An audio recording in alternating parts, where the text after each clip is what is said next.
Capítulo 13. Annabeth intenta volver a nado. Por fin había encontrado algo en lo que era bueno de verdad.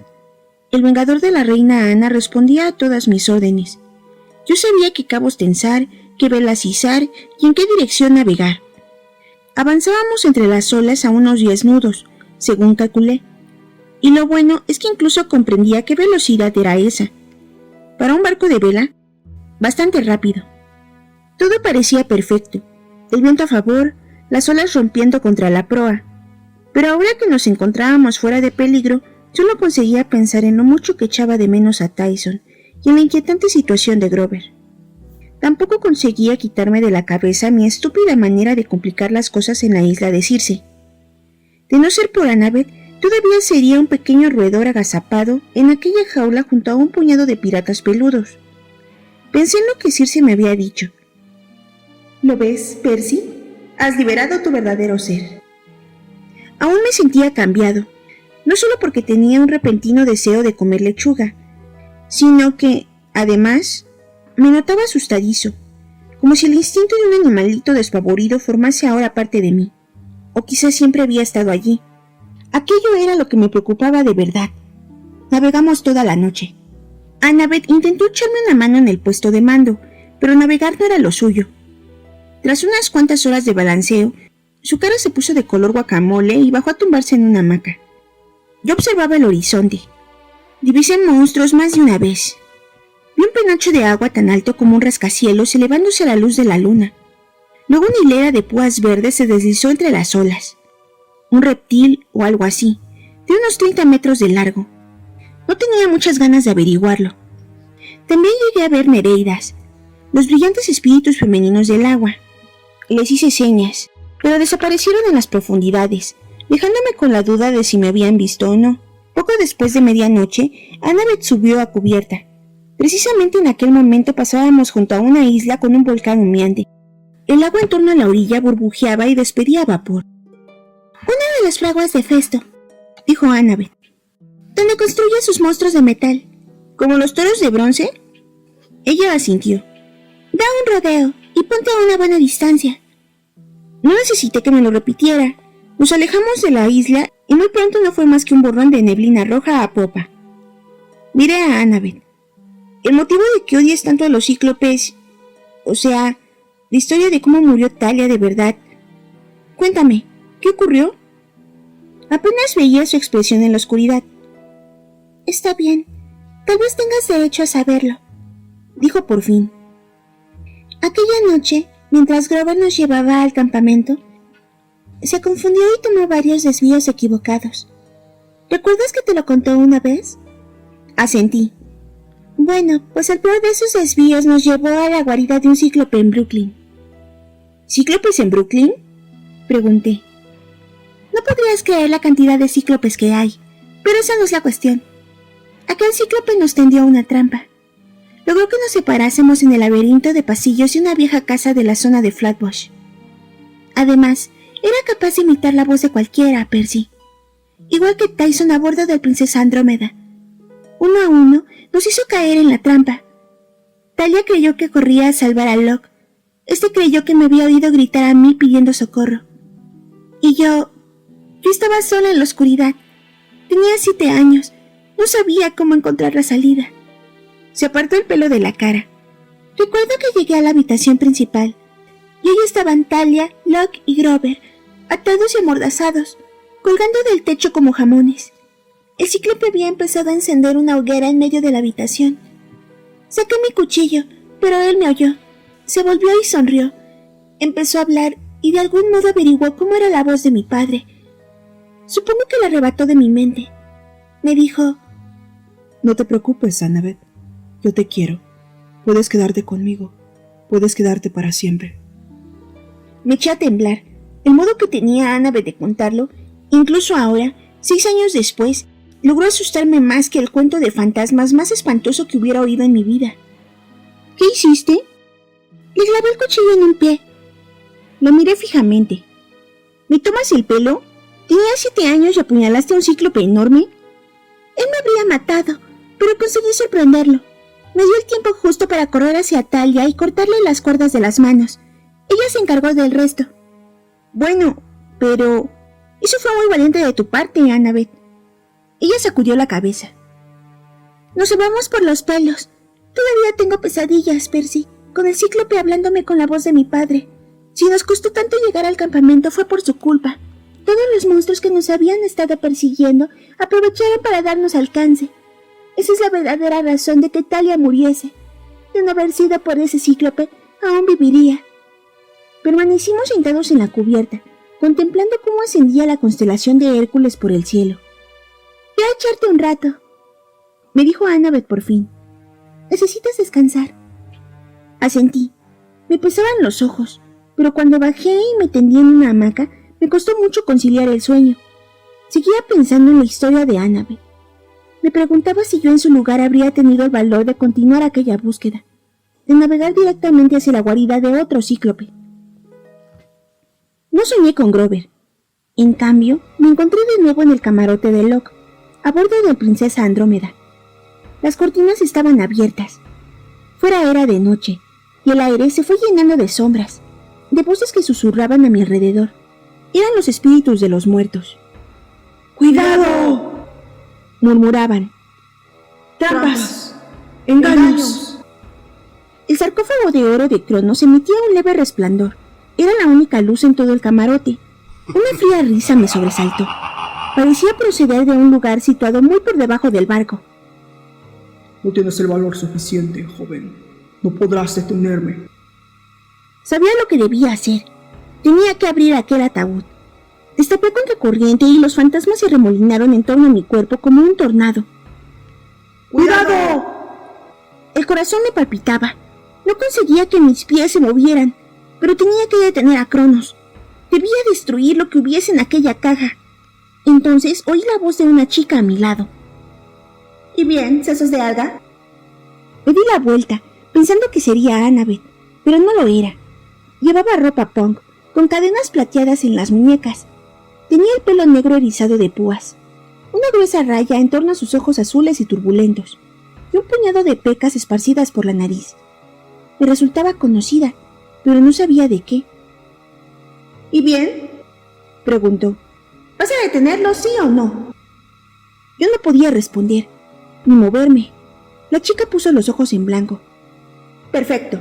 Déjamelo a mí y a la égida. Se dio un golpecito en la muñeca y sus cadenas plateadas se transformaron, aplanándose y expandiéndose. Era un enorme escudo.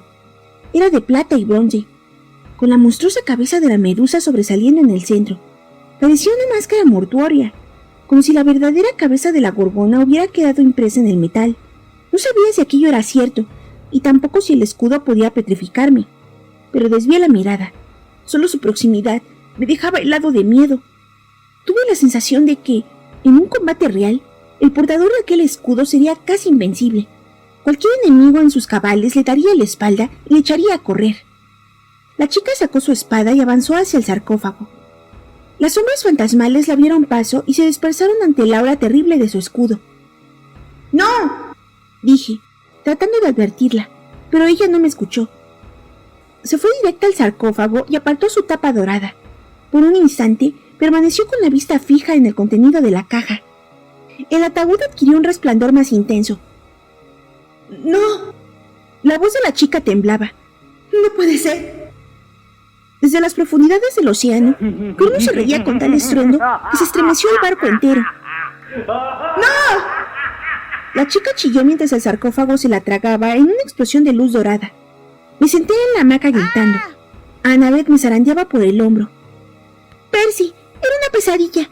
Vamos, tienes que levantarte. ¿Qué pasa?, dije frotándome los ojos. ¿Cuál es el problema? Tierra, dijo con un tono lúgubre. Nos acercamos a la isla de las sirenas. Apenas podía divisar la isla en el horizonte. Solo veía un borrón entre la niebla. Quiero que me hagas un favor, dijo Annabeth. Las sirenas. Pronto estaremos al alcance de sus cantos. Recordé las historias sobre las sirenas. Cantaban de un modo tan dulce que encantaban a los marineros con sus voces y los atraían a una muerte segura. No hay problema, le aseguré. Podemos taparnos los oídos. En la bodega hay un barril lleno de cera para velas. Es que yo quiero oírlas, parpadeé. ¿Cómo? Dicen que las sirenas cantan la verdad sobre lo que deseas. Te revelan cosas sobre ti mismo de las que ni siquiera te has dado cuenta. Por eso te embelezan. Si sobrevives, te vuelves más sabio. Yo quiero oírlas. ¿Cuándo volveré a tener una ocasión como esta? Viniendo de cualquier otra persona, aquello no habría tenido ningún sentido.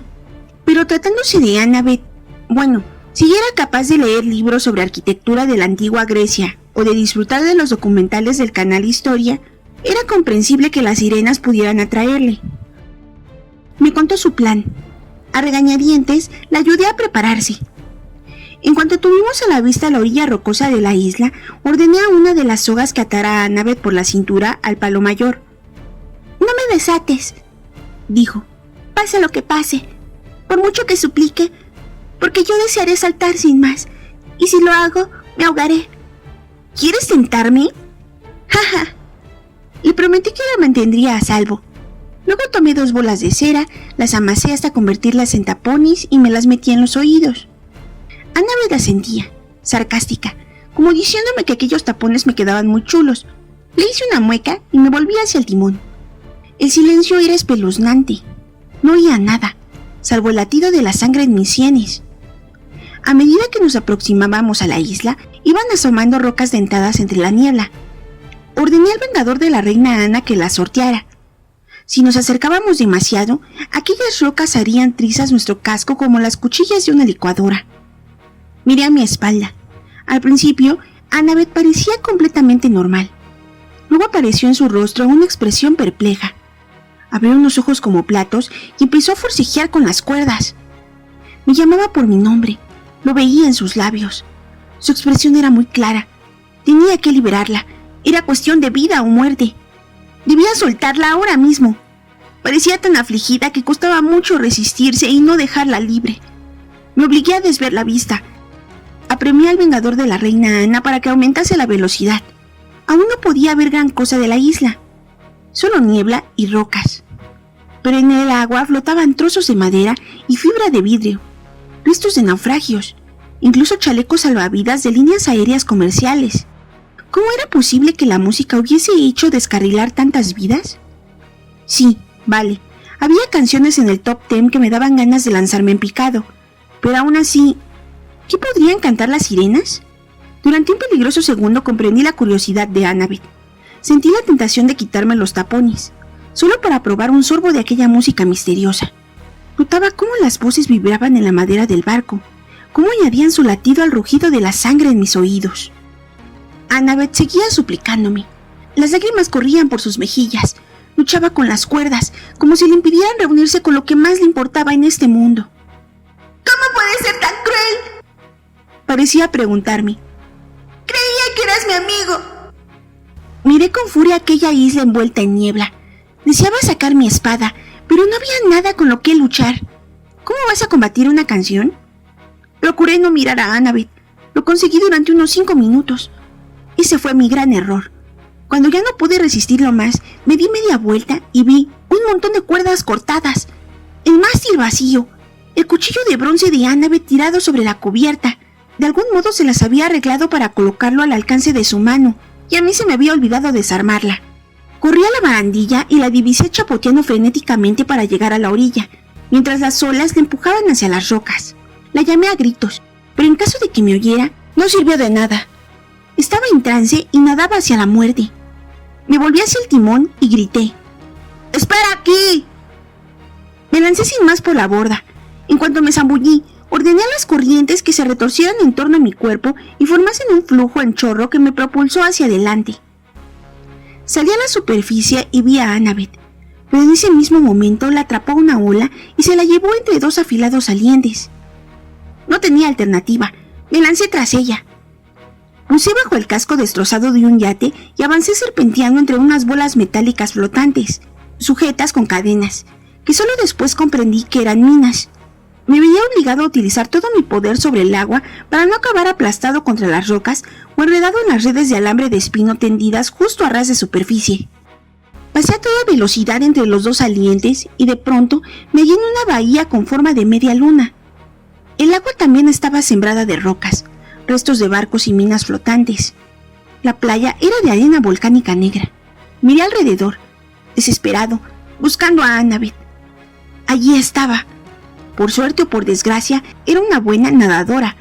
Había logrado atravesar el cerco de minas y rocas y poco le faltaba para llegar a la playa negra. Entonces la niebla se aclaró y vi a las sirenas. Imagínense una bandada de buitres del tamaño de una persona, con un sucio plumaje negro, garras grises y cuellos rosados llenos de arrugas. Y ahora imagínense que en lo alto de esos cuellos hubiera cabezas humanas, pero unas cabezas en continua transformación. No podía oírlas, pero veía que estaban cantando. Y a medida que movían la boca, sus rostros se convertían en los rostros de personas que conocía. Mi madre, Poseidón, Grover, Tyson, Quirón. O sea, las personas a las que más deseaba ver. Me sonreían de un modo tranquilizador, como invitándome a acercarme. Pero, fuera cual fuese el aspecto que adoptaran, siempre tenían la boca grasienta y manchada con restos de comida. Como los buitres, debían comer metiendo toda la cara. Y no en la tienda de donuts monstruo precisamente. Annabeth seguía nadando hacia ellas. No podía permitir que saliera del agua. El mar era mi única ventaja. De un modo u otro, siempre me había protegido. Me propulsé hacia adelante y la agarré por el tobillo. En cuanto la toqué, sentí una descarga por todo el cuerpo y vi las sirenas tal como Annabeth debía estar viéndolas. Había 3 personas sentadas en una manta de picnic en Central Park, con un verdadero festín ante ellas. Reconocí al padre de Annabeth por las fotos que ella me había enseñado. Un tipo atlético, de unos 40 años y pelo rubio rojizo. Estaba acariciando las manos de una mujer muy guapa que se parecía un montón a Annabeth, e iba vestida en plan informal, con vaqueros, camisa tejana y botas de montaña. Pero había algo en ella que irradiaba una sensación de poder. Comprendí que tenía ante mis ojos a la diosa Atenea. Junto a ellos había un joven sentado. Era Locke. La escena resplandecía con una luz cálida. Los 3 hablaban y reían y, al ver a Annabeth, sus rostros se iluminaron de alegría. Su madre y su padre abrieron los brazos en señal de bienvenida. Locke le sonreía y le hacía gestos para que fuera a sentarse a su lado, como si nunca lo hubiera traicionado, como si todavía fuesen amigos. Tras los árboles de Central Park se dibujaba el contorno de los rascacielos. Contuve el aliento, porque era Manhattan, sí, pero no la de siempre. La ciudad había sido reconstruida totalmente con un mármol blanco deslumbrante.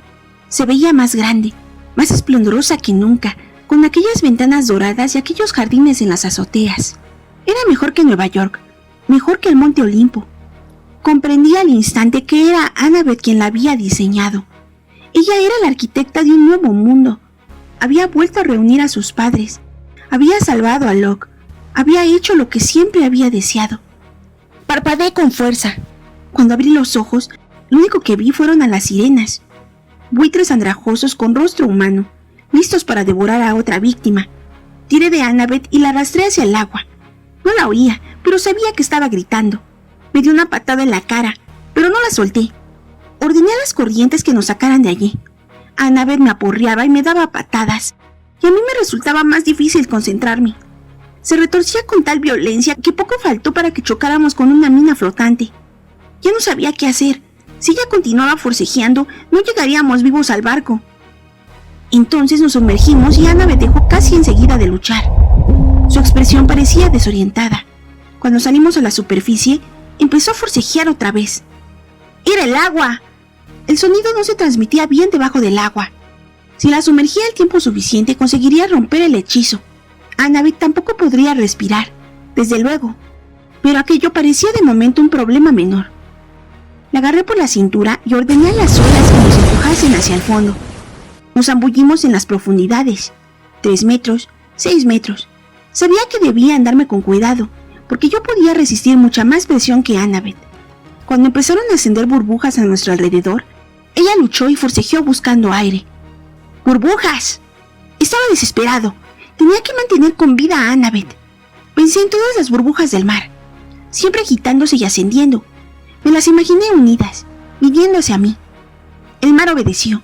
Noté una avalancha blanca, una sensación de cosquilleo por todo el cuerpo y, cuando la visión se me aclaró, vi que estábamos rodeados por una enorme burbuja.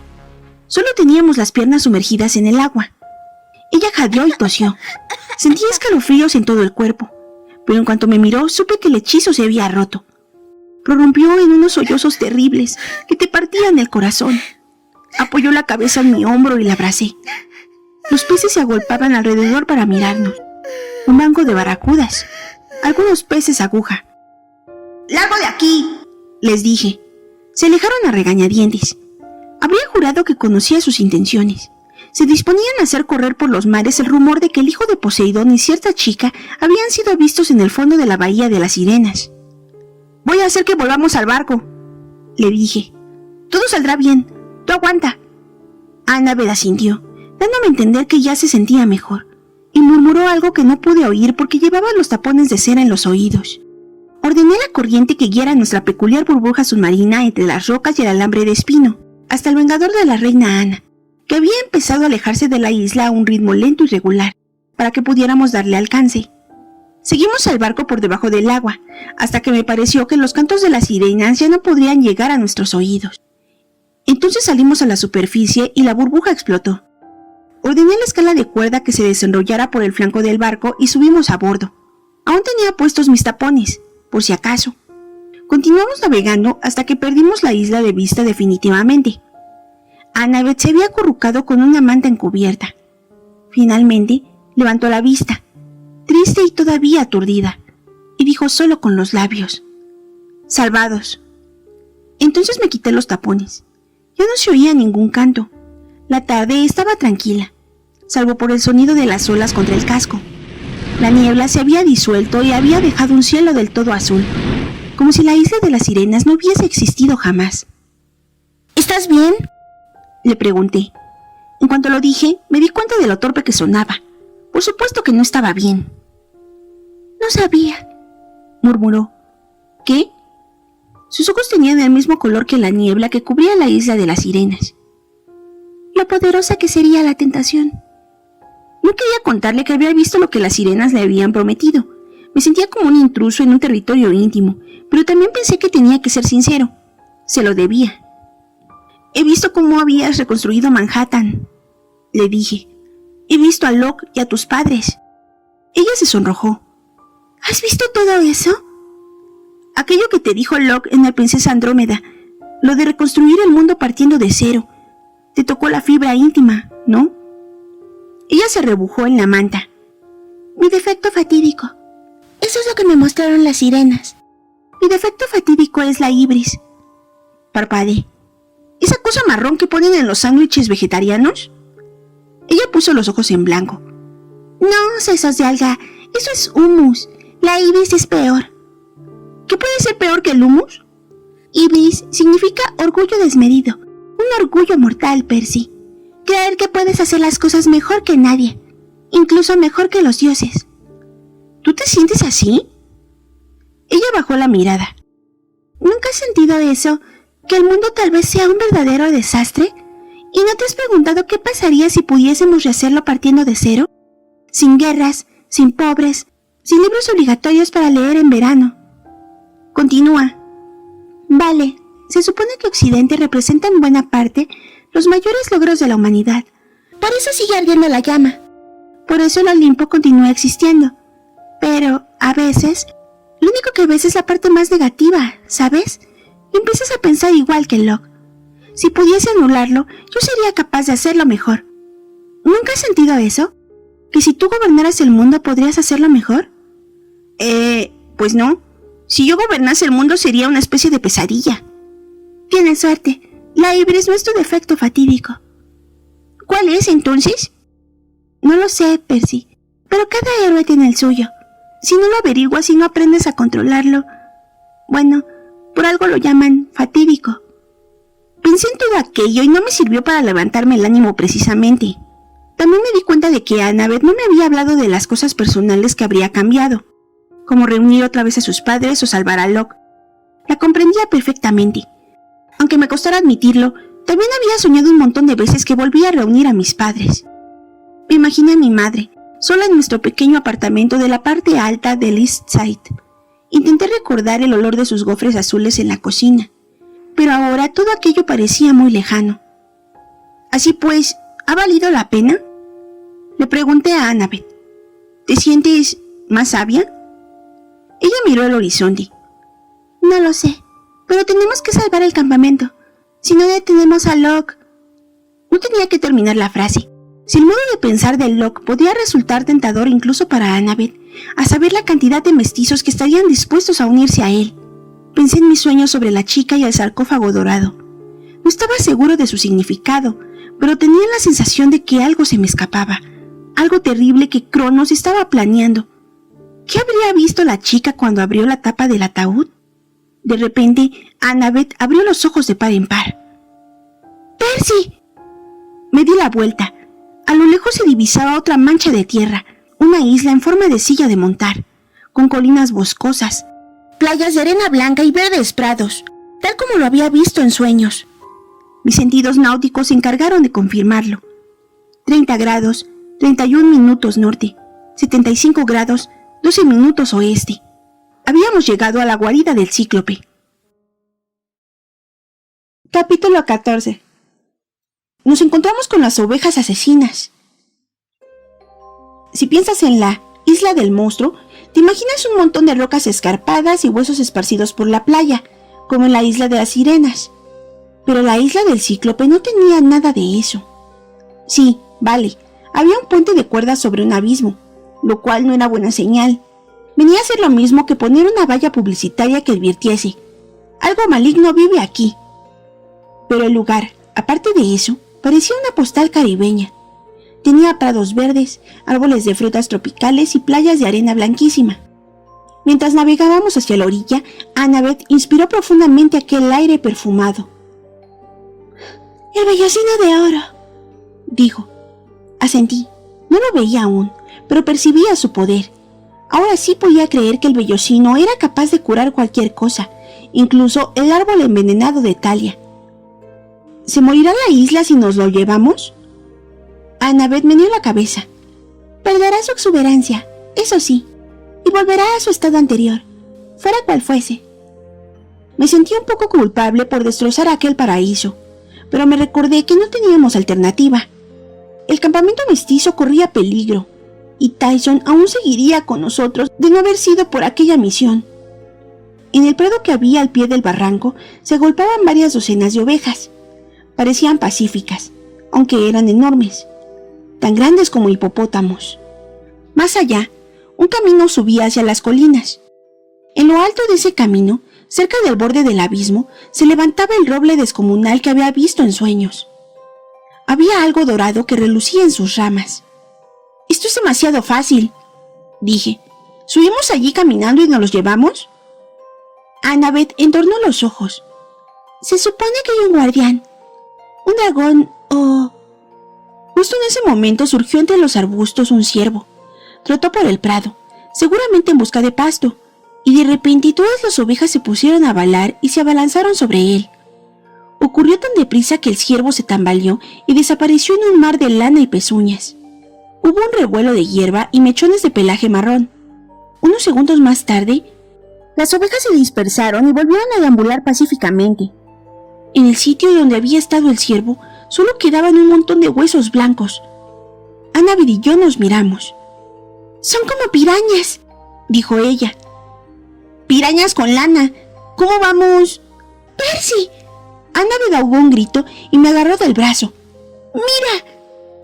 Señaló hacia la playa, justo debajo del prado, donde un bote había sido arrastrado hasta la arena.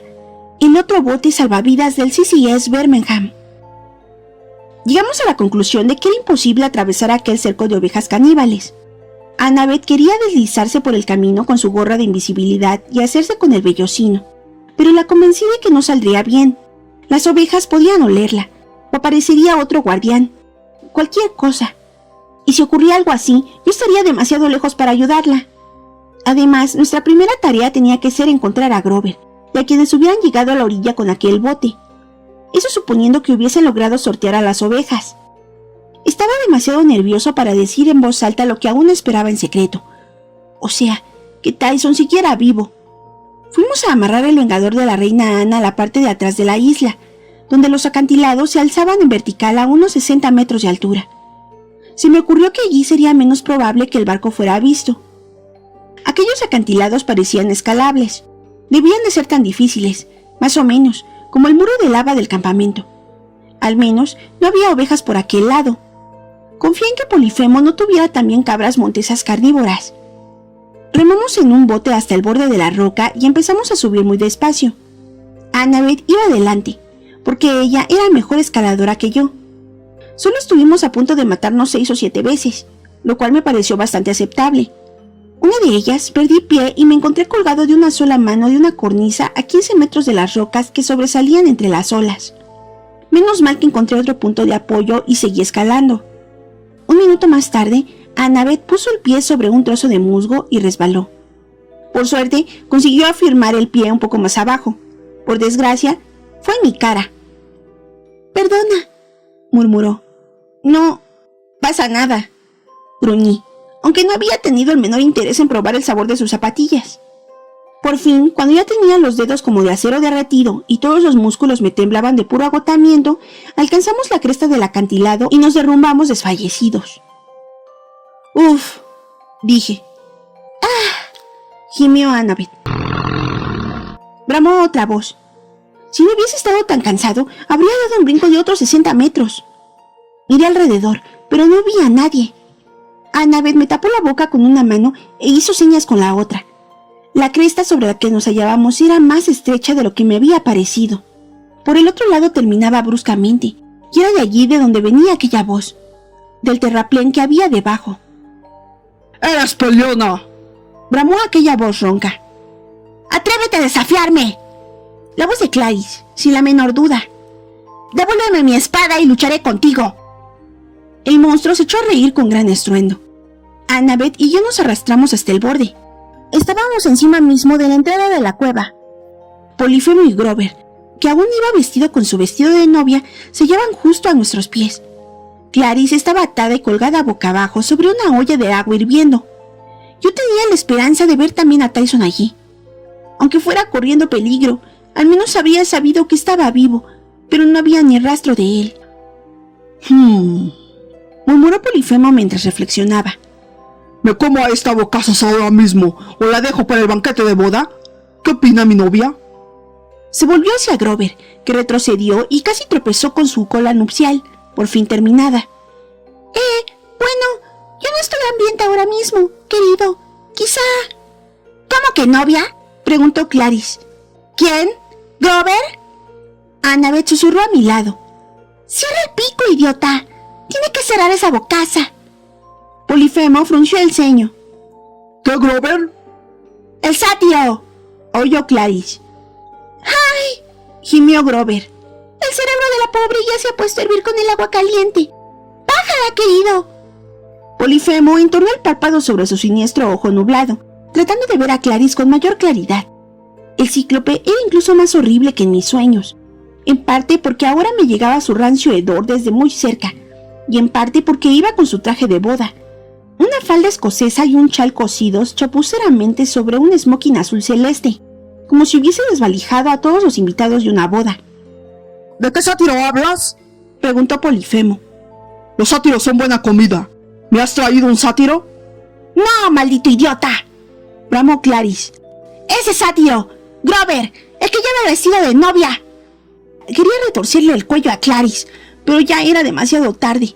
Lo único que podía hacer era mirar a Polifemo, que se dio la vuelta y le arrancó el velo a Grover, descubriendo su pelaje ensortijado, su desaliñada barbita adolescente y sus cuernos diminutos. El cíclope respiró pesadamente, tratando de contener su furia.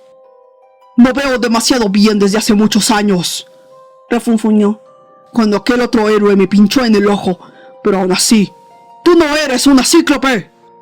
Y le desgarró el vestido por completo. Debajo apareció el viejo Grover con sus tejanos y su camiseta. Soltó un aullido y se agachó justo cuando el monstruo lanzaba un golpe a su cabeza. «¡Espera!», suplicó Grover. «No vayas a comerme crudo. Tengo una buena receta». Busqué mi espada, pero Annabeth me detuvo con un siseo. ¡Quieto! Polifemo, con una roca preparada para aplastar a la que había sido su novia, pareció dudar. ¿Una receta?, preguntó. ¡Oh, sí! No vas a comerme crudo, ¿verdad? Te agarrarías una colitis, el botulismo, un montón de cosas horribles.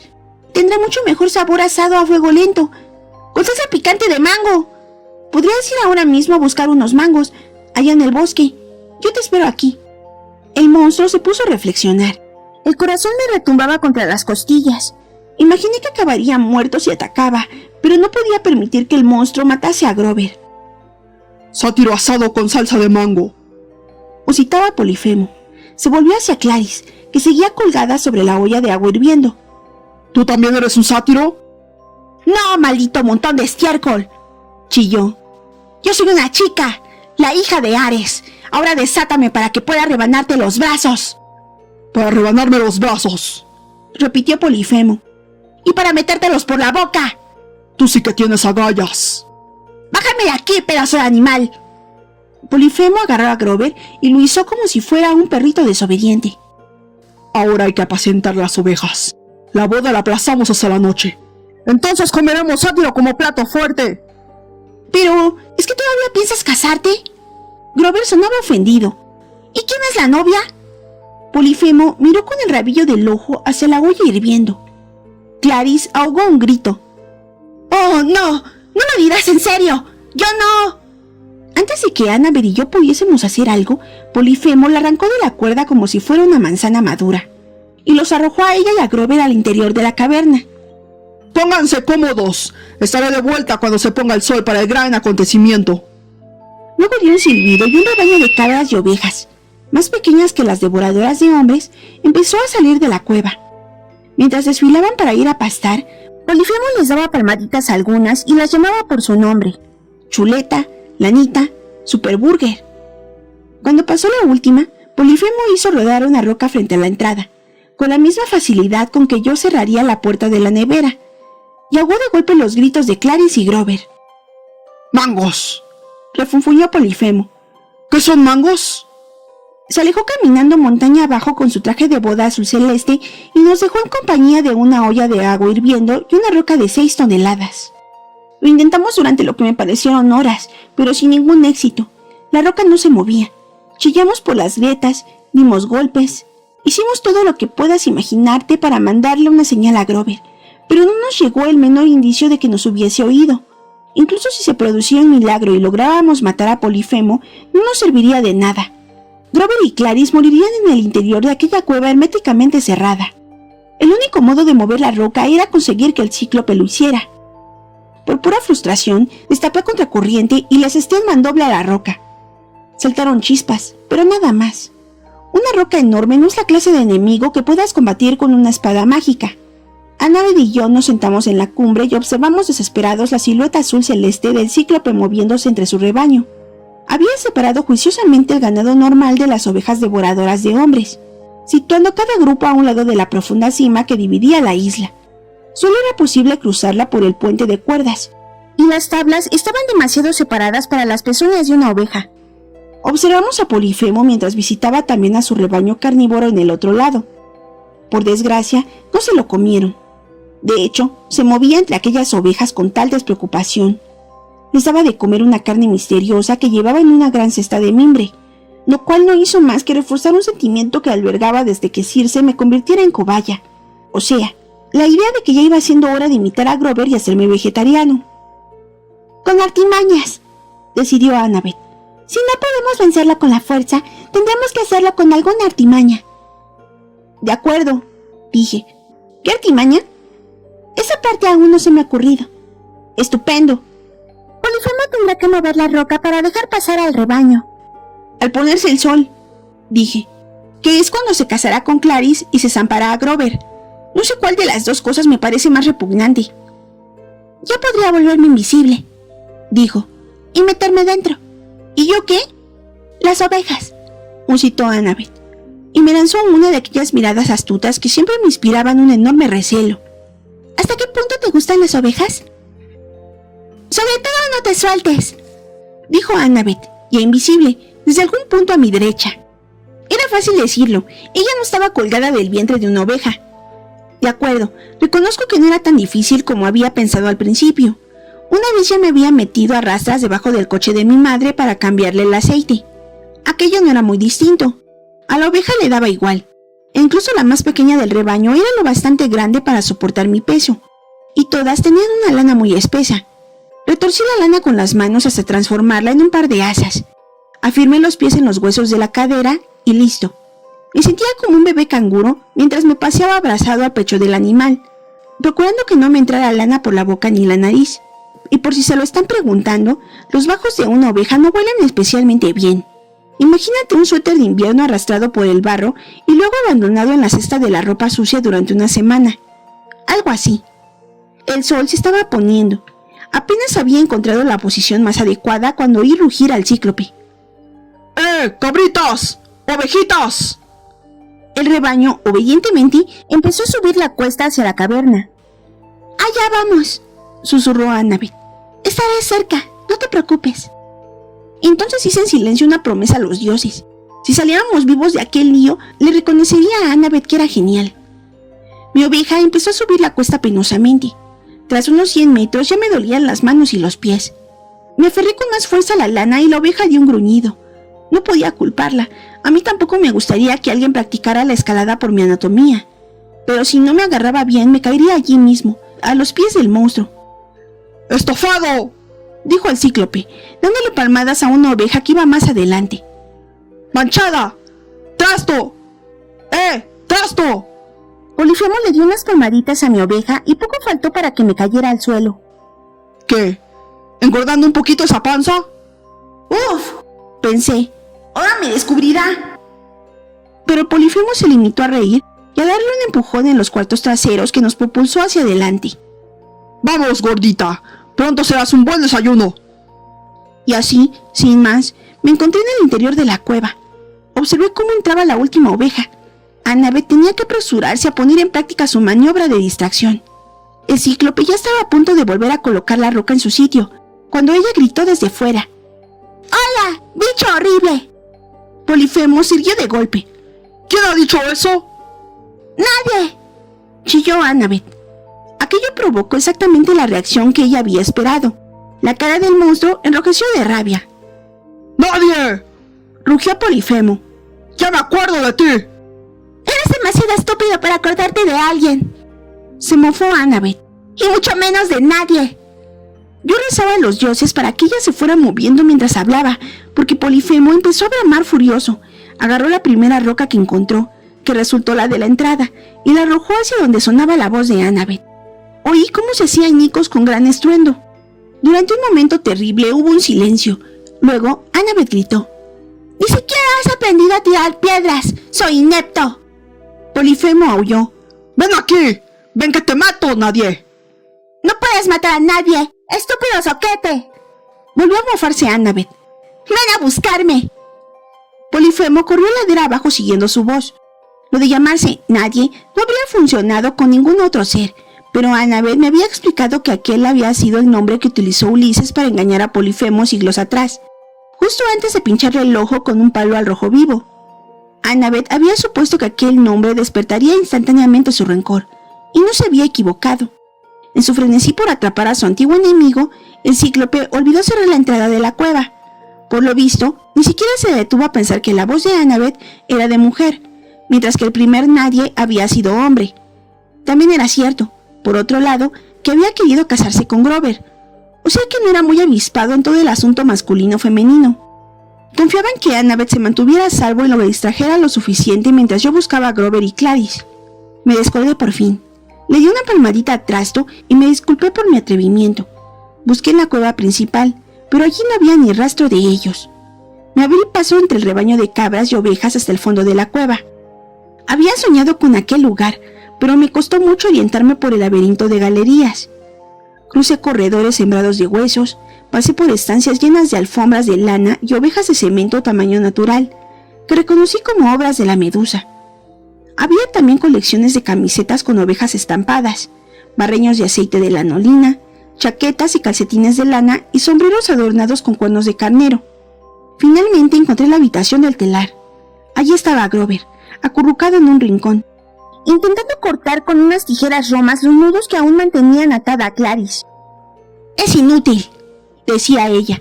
«Estas cuerdas parecen de hierro. Solo unos minutos más». «¡Maldición, Grover!», gritó exasperada. «Llevas horas intentándolo». Entonces me vieron. «¿Percy?», dijo Clarice. «Se suponía que había saltado por los aires». «Yo también me alegro de verte. Ahora no te muevas mientras...» «¡Percy!». Grover se puso a bailar y me dio un abrazo cabruno, una especie de placaje. «¿Oíste mis mensajes? ¿Has venido?» «Sí, amigo», dije. «Claro que he venido». «¿Dónde está Annabeth?» «Fuera», dije. «Pero no hay tiempo para hablar. Clarice, estate quieta».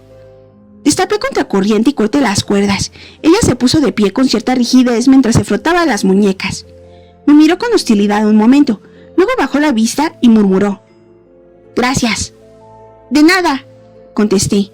«¿Había alguien más en tu barco?» Clarice me miró sorprendida. «No, solo yo.